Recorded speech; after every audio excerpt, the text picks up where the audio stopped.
Gravando. Olá, posso ir? Linhas todas as religiões, como é que é? Mais um. É que você fez graça. Não. Sou político. Sou... Ai, desculpa, quer que eu volte? Ai, para de rir. É pra ela ou pra câmera? Esqueci. Mandaram eu calar a boca. Já não era sem tempo. Você para de inventar coisa nova aí em cima. Gente, faz mais de 2 anos. Como que você consegue viver sem mentir aqui e ali de vez em quando? A religião é só uma forma de justificar a vida após a morte? Não acho que seja só uma forma, mas justifica bem. Os jovens serão capazes de mudar o mundo? Ninguém consegue isso. A censura praticada pelos regimes ditatoriais é a pior que existe? Acho que se matarem você porque você disse alguma coisa pode ser a pior, sim. As redes sociais têm o poder de criar pessoas mais violentas? Acho que é difícil dizer isso de modo científico. Não se fazem mais canalhas honestos como antes? Acho que não. Hoje os canalhas estão todos curados. Como tendem a ser as pessoas que seguem modas de pensamento? Preguiçosas e oportunistas.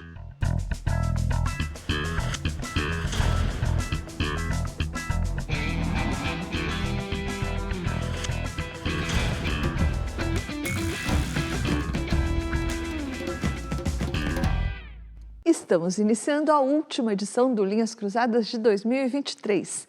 E o programa de hoje é feito por você, querido espectador, que nos acompanhou o ano todo. Oi, Pondé. Oi, Thaís. Pondé, nós vamos ver agora o que os espectadores do Linhas Cruzadas gostariam de saber sobre alguns dos temas que nós tratamos aqui ao longo do ano. Vida após a morte, por exemplo, foi tema do nosso programa em março. E o que será que as pessoas querem saber sobre esse assunto, vida após a morte? Vamos ver. Afinal, o que vem depois da morte? Será que as pessoas que deixaram algum conflito sem resolver ficam atormentando seus familiares, amigos, tentando resolver isso? Ou será que depois a gente vai para o céu, ou senão a gente fica lá parado mesmo onde foi enterrado o corpo? Facinha essa, né? Olha, eu na verdade acho que a versão mais legal é a que ela falou primeiro. Você morre e leva consigo os conflitos e fica atormentando o povo aqui embaixo. Eu acho essa versão mais legal, assim, do ponto de vista, digamos assim, de uma dramaturgia, né? Ir para o céu pode ser um descanso, levando-se em conta como a vida é cada vez mais um inferno. Ir para o inferno seria monótono, porque seria muito parecido com o mundo que a gente vive aqui. A possibilidade de que morreu, acabou e você virar pó, que eu acho a mais provável, infelizmente, você virou pó, então não tem nada para pensar, para perceber ou para sofrer. Mas eu espero que a primeira que ela falou que seja a verdade. Que você morre e você leva os problemas daqui e você fica atormentando quem tem que atormentar e nunca acaba essa história. Você é a favor de virar uma alma penada e ainda uma alma penada que atormenta os vivos? Mais ou menos isso. É mais legal, imagina. Imagina, você pode inclusive atormentar alguém que você sempre quis atormentar e não pode. Você já atormenta alguns aqui vivos, né? Mas tem mais gente. Você pode ver coisas que você não pode ver aqui, entendeu? Imagina, você é invisível, ninguém te vê, mas você vê. Eu acho essa a melhor versão. Ainda passando de raspão pela religião, a gente falou em fevereiro sobre a diferença entre o sagrado e o profano. Os espectadores do Linhas Cruzadas fizeram muitos comentários sobre o assunto e disseram nas redes sociais o que para eles é sagrado e o que é profano. Vamos ver algumas das ideias que apareceram. Olha só, Pondé, o Girardi disse que o sagrado é o que transcende a materialidade e o profano é mais voltado para o universo físico. Já o Rômulo disse o seguinte, que o sagrado para ele é, por exemplo, ganhar um pano de crochê feito pela avó dele, que por mais simples que pareça, representa para ele o amor da avó dele. E faz lembrar dela com amor e carinho. Então, para ele, isso é sagrado. E o profano, para ele, seria justamente quando não se vê nada de sagrado na própria vida. E daí isso, segundo o Rômulo, nos animaliza. Isso seria o profano. Antes de comentar, eu daria uma definição técnica de sagrado e profano, tal como se fala em filosofia da religião, né? Que é a seguinte: o sagrado é aquele que é percebido por nós como algo que tem um ser em si mesmo. Ele é autossuficiente, ele é poderoso, ele é absoluto, ele não acaba, ele nunca começou. Por isso que Deus e outras formas religiosas se relacionam ao sagrado sempre a ideia de poder.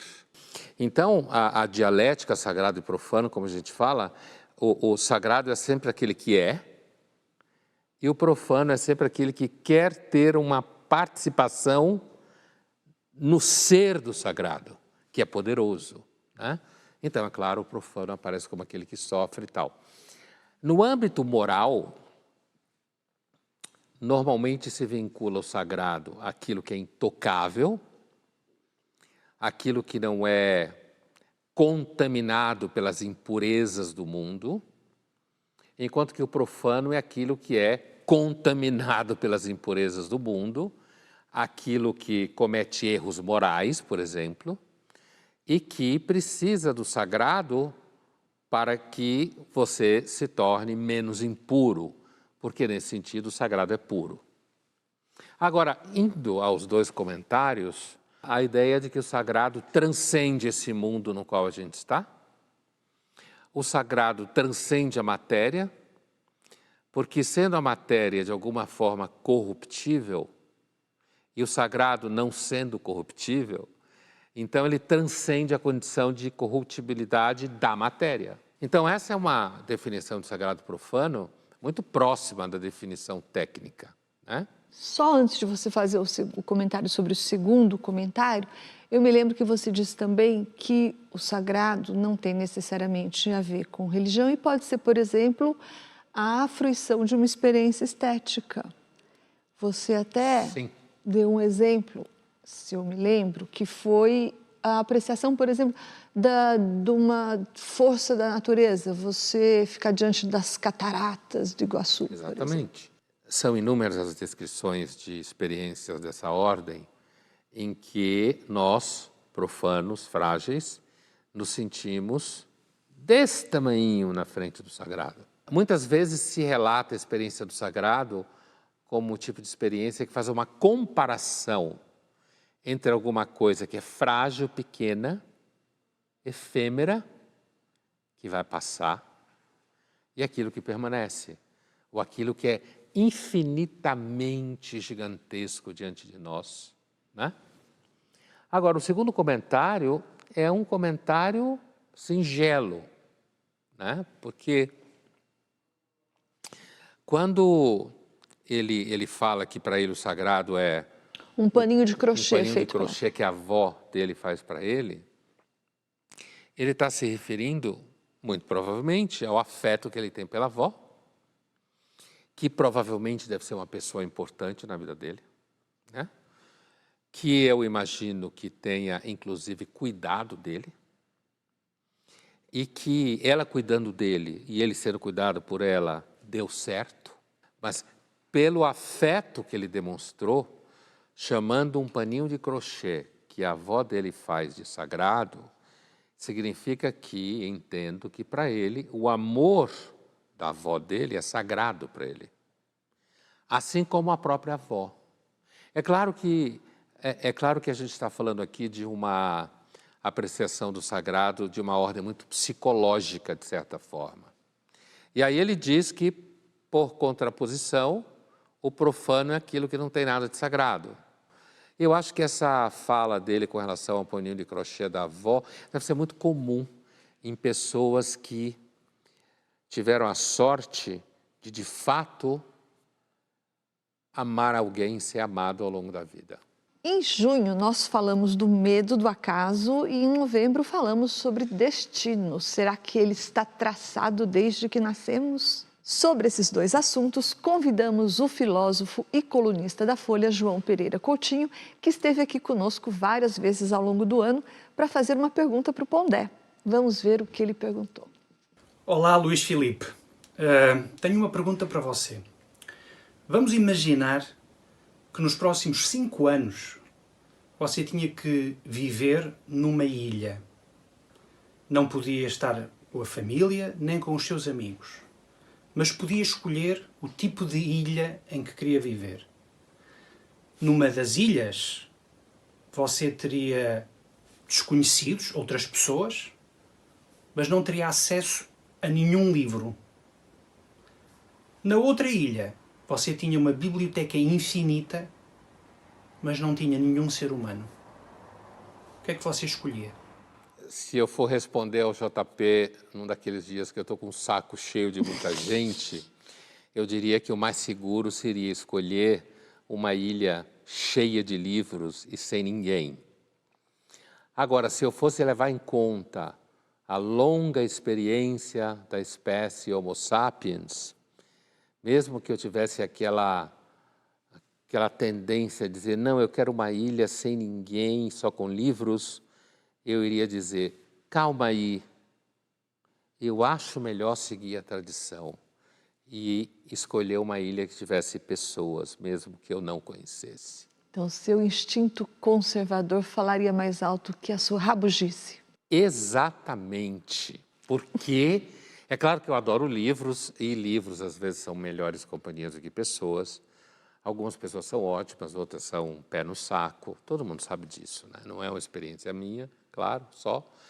Mas coisas como essa, você deve levar em conta que a longa tradição da espécie, de alguma forma a gente está sempre vivendo com outras pessoas, fazendo coisas, às vezes inclusive se matando, faz parte, brigando, odiando, mas às vezes fazendo coisas juntos, às vezes se encantando.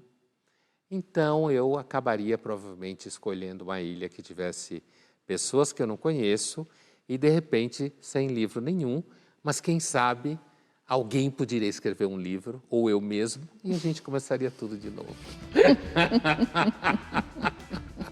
Linhas Cruzadas volta já já e no próximo bloco nós vamos falar sobre ironia, o canalha honesto e amor ao chicote. 3 temas que esquentaram o Linhas Cruzadas neste ano.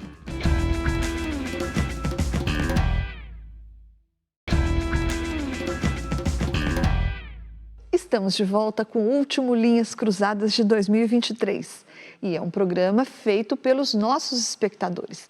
São deles os comentários sobre o tema de um programa que foi ao ar em setembro, a ironia, uma especialidade de Sócrates e hoje, para alguns, uma forma de resistência. Vamos ver o que os nossos espectadores acham do uso da ironia. A Naira diz assim, a ironia faz bem para o ser humano. Quem nunca foi irônico com aquelas pessoas que falam coisas absurdas na maior cara lavada? Diz a Naira. E aí tem também o Epitáfio, que diz o seguinte, não sei se Epitáfio é o nome dele. Que é um bom nome. Há tempos li alguém que disse que a ironia sempre contém um julgamento. Ele pergunta para você se isso procede. A ironia é um tipo de prática em que, quando você ironiza alguma coisa, alguma ideia, alguma coisa que uma pessoa falou, que um grupo de pessoas fala, uma instituição, a ironia ela visa pôr a nu aquilo que o objeto da ironia quer esconder. Então, tem a ver um pouco com essa ideia de que haveria um julgamento implícito na ironia. Não necessariamente o julgamento no sentido de que você estivesse, como falam os franceses, fait la morale, quer dizer, que você estivesse querendo dar uma de moralista no sentido banal da expressão, não filosófico. Que filosoficamente moralista não é isso. Não se trata de dizer que você faz um julgamento e por isso você estaria sendo moralista, mas sim a ideia de que a ironia visa trazer à tona alguma coisa que o seu objeto da ironia quer esconder. E é por isso que a ironia, normalmente, ela é tão detestada por formas de contenção do pensamento público, da censura e tal. E eu acho que esse comentário dela, que eu concordo também, quer dizer, um pouco de ironia faz bem para todo mundo, mantém uma certa dose de humor, né? É muito interessante porque quando uma pessoa ou um grupo de pessoas, que hoje é muito comum, né? Infelizmente, principalmente entre jovens, perdendo a capacidade de compreender ironias ou praticar ironias. Outros grupos que normalmente são incapazes de ironia são grupos militantes, seja ele de qual for o objeto de militância. É que militante é sempre um chato. Lá foi uma ironia. Né? Então, o militante normalmente ele é um chato, portanto ele não tem humor. E como o Amos Oz fala, e eu sei que você gosta dessa ideia, quer dizer, o fanático é aquele que não consegue rir de si mesmo. Ele se leva tão a sério em tudo que ele vira um fanático chato. Então, sem dúvida nenhuma, a ironia faz bem para a saúde. Pondé, outro assunto muito comentado pelos nossos espectadores neste ano foi o canalha honesto, que foi um tema de um programa que a gente fez em julho. Seria o canalha honesto, o saudoso personagem do Nelson Rodrigues, o antídoto para a canalice desonesta? Então vamos ver agora o que os espectadores do Linhas Cruzadas acham disso. Tem uma pergunta de um deles para você. Ô, Pondé, é impressão minha, o canalha honesto tem mais sucesso com as mulheres do que outros. No caso do ambiente onde o canalha honesto é construído dentro da literatura e dramaturgia do Nelson Rodrigues, sem dúvida, né? É justamente o caráter sincero do canalha honesto que seduz. Sem dúvida, dentro do universo que o Nelson pensa, o canalha honesto ele é alguém que tem virtude, em que a mulher, no caso, que normalmente o canalha honesto está vinculado a uma mulher, né? Alguma situação, uma mulher que ele não devia pegar, normalmente a cunhada mais jovem, que segundo o Nelson é quem salva o casamento, né? Lá vai outra ironia, né? Então, assim, eu acho que hoje em dia, né, realizando a profecia do Nelson, porque o Nelson falava que um dia teremos saudade do canalha honesto. O Nelson Rodrigues era um profeta chocante, né? Assim, capacidade de percepção, porque hoje os canalhas, sei lá, os canalhas hoje todos têm MBA em ESG, sabe? Salvando o meio ambiente, preocupado com a governança positiva, querendo fazer com que as pessoas se amem, dê abraços corporativos, quer dizer, então a figura do canalha honesto, que no universo do Nelson está normalmente vinculado ao sujeito que confessa que não resiste à beleza de uma mulher que ele não deveria pegar, certo? E por isso a gente vai ter saudade, porque os canalhas vão começar a falar coisas assim, não, eu fiz isso porque eu sofri abuso quando era criança. Eu imagino o Nelson ouvindo essas coisas. Não, eu fiz isso porque, então, eu tive muitos problemas, meu pai era muito ausente, né? E esse é o canalha desonesto que o Nelson tinha em mente, apesar que ele não viu essas situações que eu acabei de narrar acontecendo diante dele, né? O que ele via, um exemplo maravilhoso de canalha honesto do Nelson, que é o sujeito que vira para o Nelson e então ele começa a falar do Marx, né? E aí o Nelson fala, mas você era católico? Até final de semana passado você ia à missa? E aí o cara responde, cara católico não pega mais ninguém. Para você pegar a mulherada, você tem que dizer que é marxista. Esse canalha honesto também vai evoluir para ser freudiano, dentro da obra do Nelson, né? E existe uma canalice honesta de fundo enorme nessas narrativas do Nelson, que é a de que, pelo menos era assim, hoje eu já não sei se é assim, grande parte do que os caras faziam era para poder pegar alguma mulher, né? Amor ao Chicote. Esse foi o nome do programa que foi ao ar em outubro e que discutia se as pessoas amam de fato a liberdade ou se muitas, no fundo, preferem ser controladas. Mas nesse programa, quem fez sucesso mesmo foi a Morgana Maroni. Ela, que é uma dominatrix profissional de São Paulo e é procurada por gente que não apenas gosta de ser controlada, como aprecia um chicote de verdade. Ela falou com a gente e tem uma pergunta para o Pondé. Vamos ver qual é. Pondé, fiquei aqui pensando. Você é tão bom com as palavras, com os pensamentos. Domina tanto as pessoas com os seus pensamentos, com as suas palavras tão certas. Mas eu fico indignada com uma coisa. Será que em algum momento a sua régua de madeira que fica atrás dos seus livros entra em ação? Será que em algum momento você deixa de usar as palavras para dominar as pessoas e sim usa sua régua de madeira como palmatória? Quando que isso acontece? Em algum momento isso pode acontecer, ou acontece sempre. Ou você só domina com palavras e deixa tudo acontecer naturalmente. Olha, Morgana, uma vez que a gente está na televisão, 2023, em que qualquer coisa que tenha a ver com desejos mais violentos no âmbito sexual pode levar você, no caso eu, à cadeia, certo? Em algum processo, eu só posso dizer que essa régua de madeira ou essa palmatória, como ela falou, tem que ficar sempre guardadinha na gaveta, né? Mas eu também posso dizer a meu favor, claro que eu não vou poder responder de outro jeito, não é mesmo, Morgana, né, hoje em dia?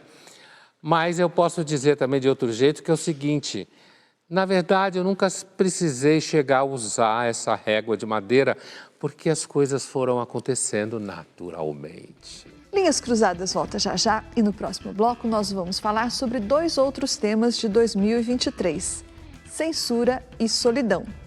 E o escritor Tiago Pavinato vai contar qual é a dúvida dele sobre o tema da censura.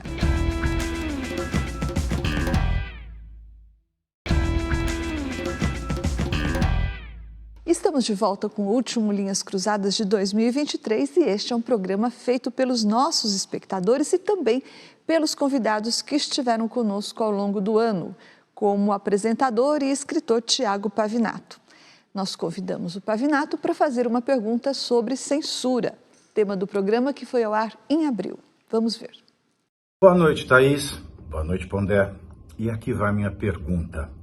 Eu achei muito interessante quando você discorre sobre a instantaneidade de o Estado suprimir a liberdade de alguém e citar como exemplo os bloqueios judiciais de contas bancárias. Bom, aqui vai um caso bastante particular. Um juiz do Estado, um magistrado, um desembargador, ele absolveu, em grau de recurso, um senhor que havia sido preso por estar no seu carro praticando sexo com uma menina de 13 anos. Na sua decisão, o desembargador coloca o pedófilo na rua alegando que a menina de 13 anos, ela já era prostituta, ela era drogada, ela era alcoólatra, ela era uma vadia, é isso que diz a decisão que colocou na rua um pedófilo. E o jornalista olha esse caso e fica muito revoltado, afinal de contas o caso é muito revoltante. E o juiz, esse desembargador, processa o jornalista, que eu não vou dizer quem é. Aí eu pergunto, qual é o grau de coesão deste magistrado, desse desembargador? Afinal de contas, um pedófilo na rua não é problema, mas processar criminalmente o jornalista por criticar a decisão que colocou um pedófilo na rua, aí ele busca a satisfação penal e quer prender o jornalista através de uma ação penal de calúnia. Isso é falta de, como é que eu posso dizer, equidistância? É falta de parâmetros? Ou é uma forma de censura? Sem dúvida nenhuma, né? Que é uma forma de censura.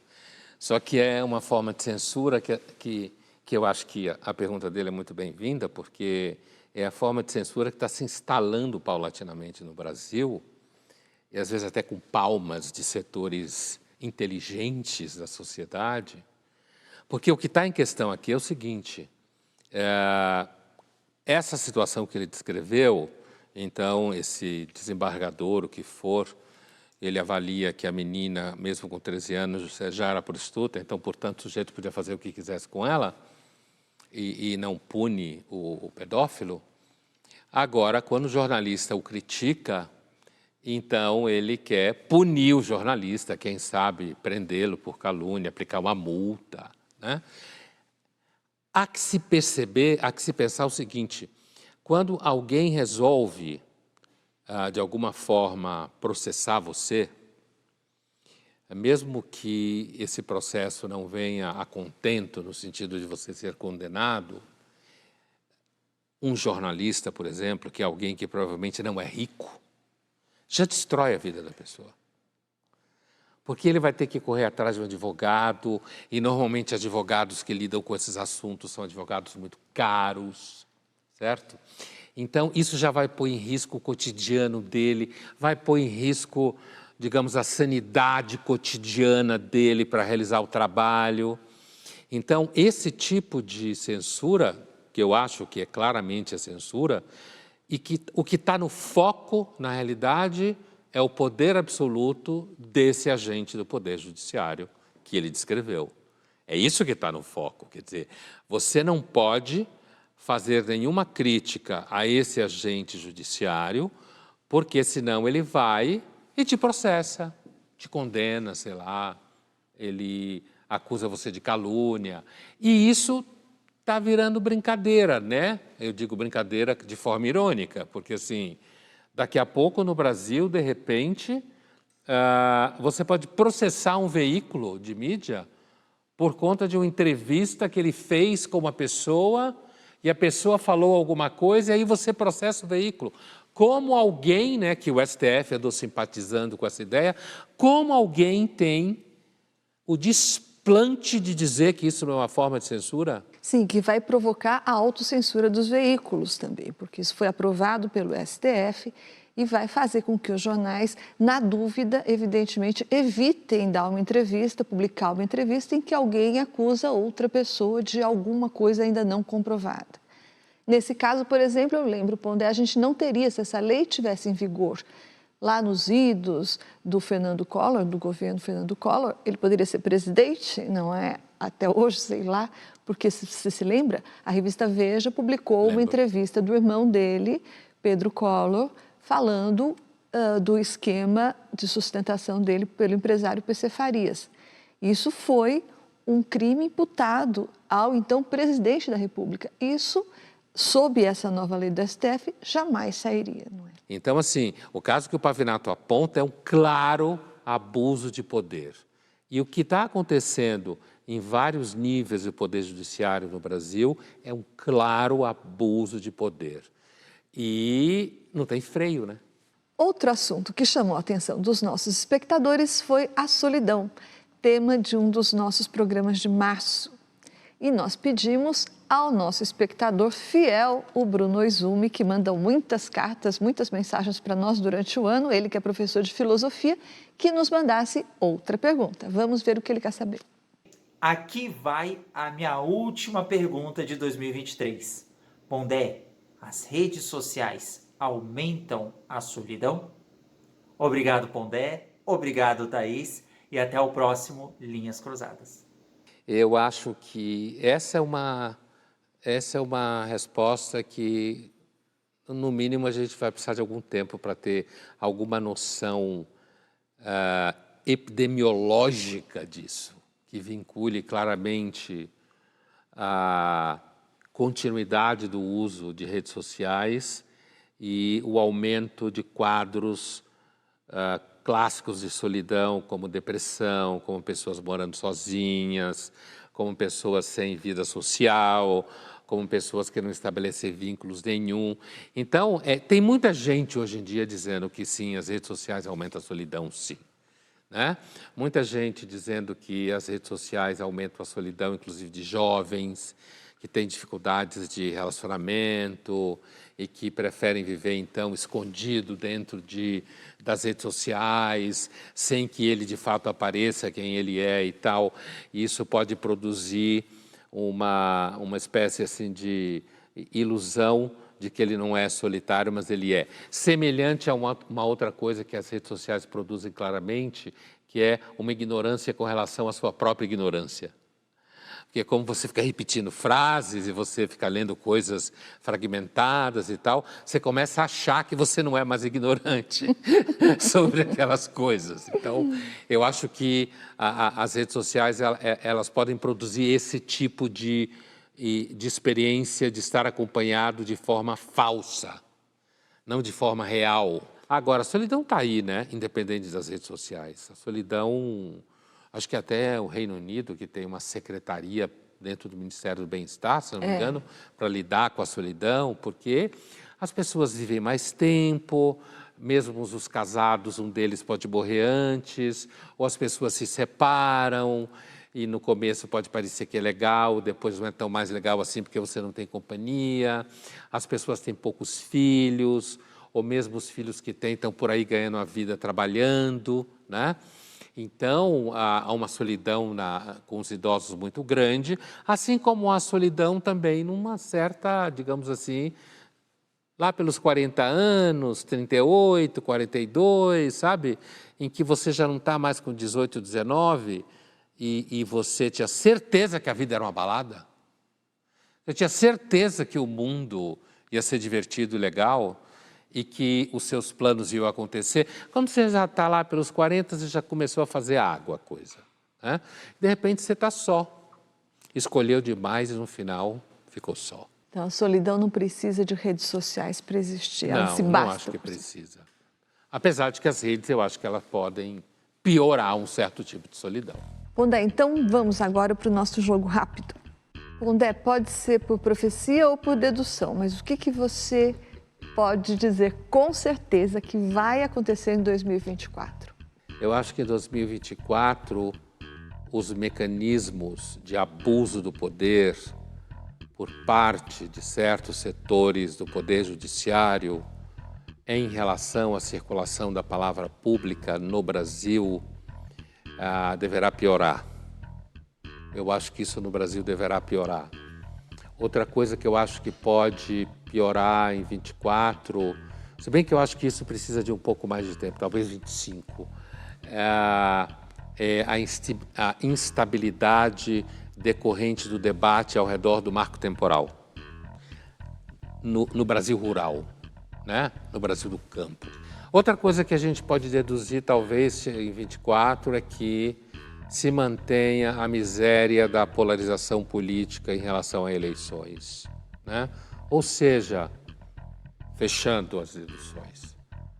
24 deve ser um tédio que nem 23 foi. Thaís, você acha que a censura vai piorar nos próximos anos assim no Brasil? Eu concordo com você, Pondé. Você cunhou aquele termo censura líquida, aquela censura que opera dentro do Estado de Direito, e eu acho que sim, concordo com você, acho que essa deve piorar. Mas eu estava pensando mesmo naquela outra censura que é praticada por aquilo que você falou agora, por ocasião da fala do Thiago Pavinato, que é essa censura praticada por setores inteligentes, não é? Porque isso é uma coisa que vai prolongar a vida dela, eu imagino, porque não é mais a censura praticada por velhos generais, né? Generais sob, né, um viés conservador. Né? Cheiro de naftalina. Cheiro de naftalina. Gente legal, gente bacana. Descolada. Gente de cinema, gente de literatura.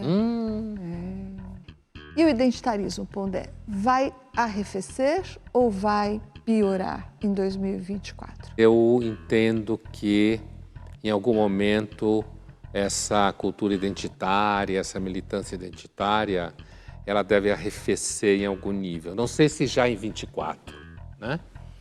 E inclusive, ela talvez entre no processo de diminuição de força, primeiro nos Estados Unidos, do que aqui no Brasil. Eu acho que o que pode acontecer é que o tema entre no fluxo natural de temas da pauta, entende? Das militâncias naturais da pauta, que comece a ser representado politicamente cada vez mais. E na medida, isso é uma coisa bem interessante, na medida que certos grupos conseguem mecanismos de representação na máquina representativa, eles normalmente começam a se acomodar mais, a se tornarem mais cuidadosos, né? Thaís, você tem de fato alguma expectativa para 2024? Claro que eu tenho várias expectativas. Quais? Eu caio sempre nessa ilusão do ano novo. Não me fale de sabático, hein? Tá bom, não vou falar de sabático. Então, eu vou ficar na mesma página que você. Para ficar na mesma página que você, eu diria que a minha expectativa é que os temas comecem a variar a partir de 2024, mas além dos motivos que você apontou, essa acomodação dos grupos que estão no poder agora, também o próprio fastio, porque cansa essa repetição de temas, vai cansar. E, por exemplo, o audiovisual, que só produz isso, o cinema que só está produzindo em cima desses temas, vai perceber, como já tem acontecido, que isso não está trazendo audiência, não é? Linhas Cruzadas volta já já e no próximo bloco nós vamos falar sobre os jovens como salvadores do mundo, na visão dos nossos espectadores.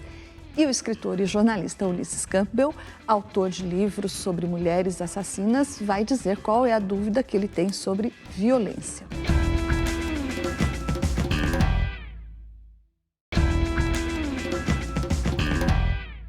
Estamos de volta com Linhas Cruzadas, hoje num programa especial feito pelos nossos espectadores e pelos convidados que nos acompanharam ao longo de 2023.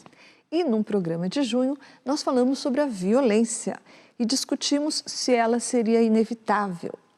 O Ulisses Campbell, que escreveu 3 livros sobre 3 mulheres assassinas, a Suzanne von Richthofen, Flor de Lis e Elise Matsunaga, conta uma dúvida que ele tem sobre o assunto. Vamos ver. Oi Pondé, oi Thaís. Eu queria fazer uma pergunta para vocês dois sobre violência. Eu tenho observado de uns tempos para cá que o noticiário sobre crimes violentos contra a vida migraram com muita força para as redes sociais. Existem perfis no Instagram, no Facebook, no TikTok, onde se publica fotos e vídeos muito fortes, inclusive de assassinos executando suas vítimas. Eu queria saber de vocês se isso não ajuda a banalizar a violência no Brasil. Olha, eu acho que de repente sim, né? Mas é que as pessoas adoram ver essas coisas. Me parece que se esses vídeos viralizam, e se antes você tinha, a fala dele me despertou essa imagem, se antes você tinha uma certa solenidade em apresentar cenas um tanto violentas na televisão, aliás, até hoje se tem uma certa solenidade, eu acho que o mundo perdeu a solenidade em todos os níveis. E, portanto, também perdeu a solenidade em relação às cenas de assassinatos. Porque as redes sociais são, por definição, completamente exteriores a qualquer noção de solenidade, qualquer noção de reverência, né? É um ambiente onde tudo é exposto de forma saturada, repetidas vezes, das mais variadas formas, inclusive com pessoas fazendo edições, de repente transformando o assassino ou assassina numa figura interessante, né? Então, eu acho que, eu concordo, quer dizer, eu acho que o que ele pergunta vai no sentido de sim, causar uma banalização, mas eu vejo isso como parte de um todo. O mundo inteiro perdeu solenidade, porque você simplesmente abriu para um monte de gente. A ideia de solenidade implica que no fundo, sejam menos pessoas que tenham acesso à geração do conteúdo. Então, sobre isso, duas coisas. Você sempre falou que o ser humano, a espécie, gosta de sangue, né? Então, como você disse, isso não é exatamente uma novidade. Mas a internet, como você disse, banaliza, tende a banalizar, tende a vulgarizar tudo, tende a tirar a reverência de qualquer assunto, e não seria diferente com o assassinato. Mas eu acho que a gente também não sabe ainda avaliar o quanto essa abertura, essa exposição maior de assuntos como, por exemplo, a violência e a prática da violência, como que isso vai impactar nas crianças ao longo de muito tempo, né? Não existe nenhum estudo longitudinal, até onde eu sei, que mostre isso, e a gente ainda não tem como medir, não? Não dá nem tempo para fazer um estudo como esse, né? Inclusive para você acompanhar crianças, adolescentes e vê-los ao longo do tempo e tal. O que em relação à violência, né? Fazê-los mais violentos? O que, no caso do terrorismo, especificamente, a Europa refletiu bastante sobre isso por volta de 2015, 2016, quando aconteceu aqueles eventos em 15 na França, quando aconteceu aqueles eventos em 16 na Bélgica, né? Só de lembrança aqui, a Europa refletiu muito sobre em que medida a internet produziria uma espécie de descentralização dos atos terroristas, no sentido de você não precisar ter um núcleo central que fica numa rua tal, onde os sujeitos são treinados, mas sim você conseguir trazer figuras que estão em qualquer parte do mundo. E propagar as doutrinas. Propagar as doutrinas e, de repente, essa pessoa virá uma espécie de self-made terrorista. Quer dizer, ir procurar as armas, fazer as bombas, aprender na internet como fazer bomba, né? E daí ele conseguir, de alguma forma, realizar ataques que não levam ele até o núcleo central do grupo terrorista. Que é tem duas grandes vantagens para grupos terroristas. Primeiro, você pode arregimentar figuras em qualquer lugar, e depois essas figuras são como que lobos solitários, que se você for atrás dele, não necessariamente você vai chegar ao núcleo central do grupo, né? Eu diria que é uma das formas mais típicas do empreendedorismo através da internet. Então, por tudo isso, a resposta para a pergunta do Ulisses é sim, não é? A violência pode ser estimulada, pode ser multiplicada pela violência que está nas redes sociais em forma de vídeos e TikTok. Pode, mas nesse caso, por exemplo, dos terroristas que se radicalizaram, muçulmanos na Europa, você tem um contexto também, né? Eles estão num grupo social de difícil assimilação, eles têm conflitos culturais com o ambiente no qual eles estão, eles têm, muitos deles, problemas de formação técnica profissional.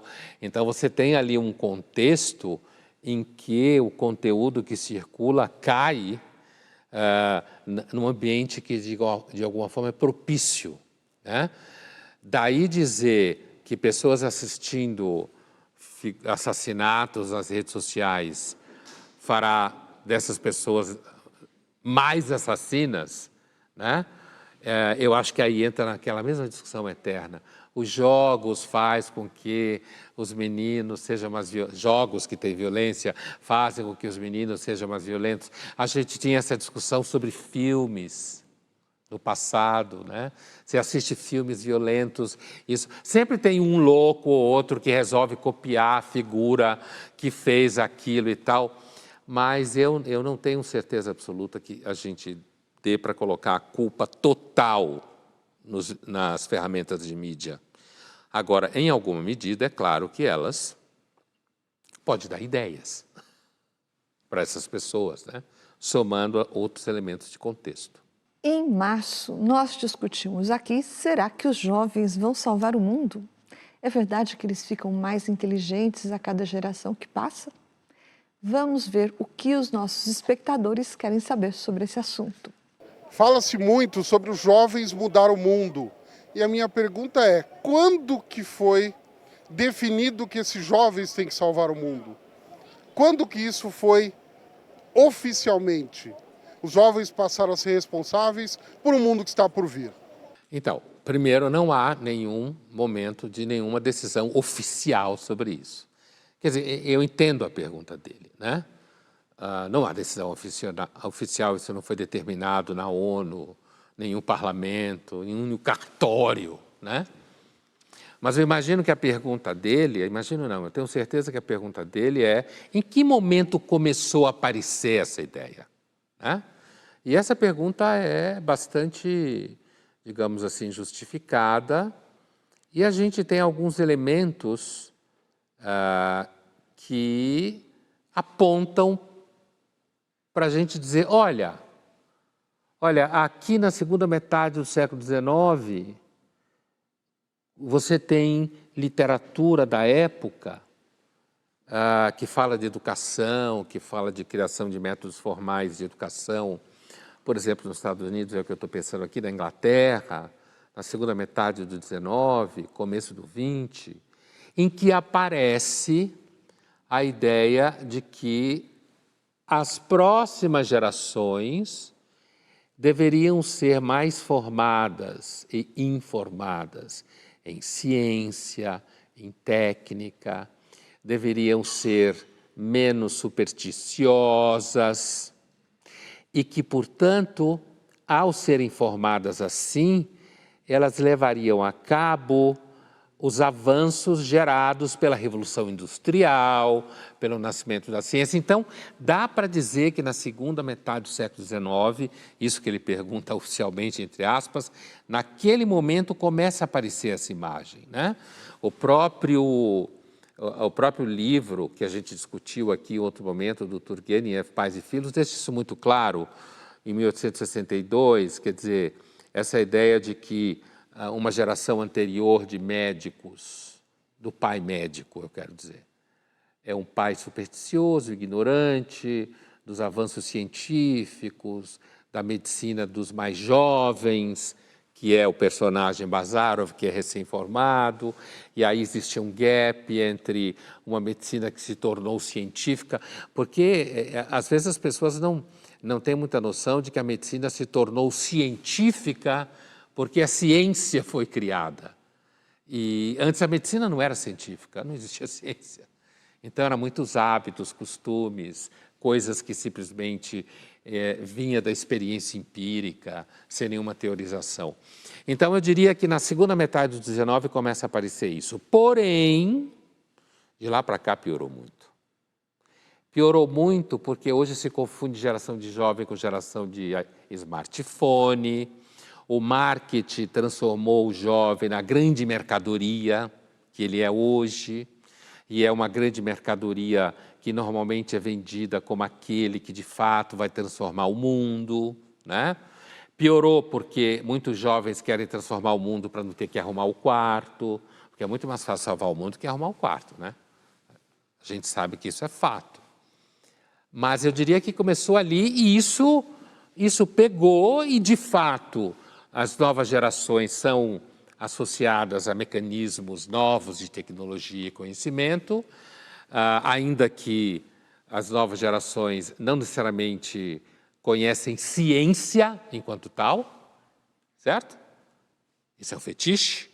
As novas gerações sabem mexer em celulares e computadores. Dizer que elas são mais alfabetizadas em ciência e teoria da ciência é uma bobagem enorme, porque não são. Mas você vive dizendo que existe hoje um fetiche pela tecnologia, uma vez que os jovens estão associados à tecnologia, ao uso da tecnologia, e uma vez que o próprio jovem é um fetiche de consumo, eu imagino que juntando-se essas duas coisas, essa ideia de que o jovem vai liderar, dominar, salvar o mundo ainda vai perdurar por muito tempo, sim? Muito provavelmente. Ainda que hoje a gente tenha, como a gente já tratou, inclusive aqui no Linhas e outros momentos, a gente tem um enorme mercado de saúde mental, porque muitos jovens são deprimidos, têm dificuldade com relação à própria identidade, têm dificuldades com desejo, né? E, portanto, muitos jovens parecem pessoas que não têm muita motivação para fazer as coisas. Tá aí o conflito, né? O marketing faz do jovem um fetiche e o jovem real toma remédio. Linhas Cruzadas fica por aqui, mas no ano que vem ele está de volta.